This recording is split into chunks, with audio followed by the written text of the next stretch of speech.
শুভ দীপাবলি বন্ধুরা। আজ দুপুরের মেনু শেয়ার করার জন্য চলে আসলাম। প্রথমেই আছে গরম গরম ভাত, এটা তো থাকতেই হবে। আর আছে গতকাল একটা আইটেম করেছিলাম লাউ দিয়ে সোয়াবিন দিয়ে, নিরামিষ আইটেম, ওটা একটু আছে, সেটা আজ খেয়ে নেব। তারপরে আছে 14 শাক ভাজা। আজকে তো ভূত চতুর্দশী, সবাই জানি, তো অনেকের বাড়িতেই এই নিয়মটা আছে, 14 রকম শাক ভাজা করে খেতে হয়।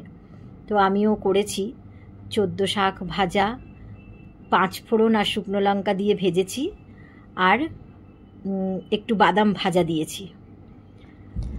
আর সাথে আছে হালকা পাতলা চিকেনের ঝোল।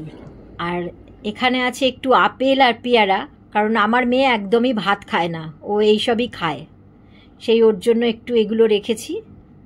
আর আছে একটু শসা আর গন্ধরাজ লেবু। মাংসের সাথে গন্ধরাজ লেবু দিয়ে খেতে ভীষণ পছন্দ করি আমরা।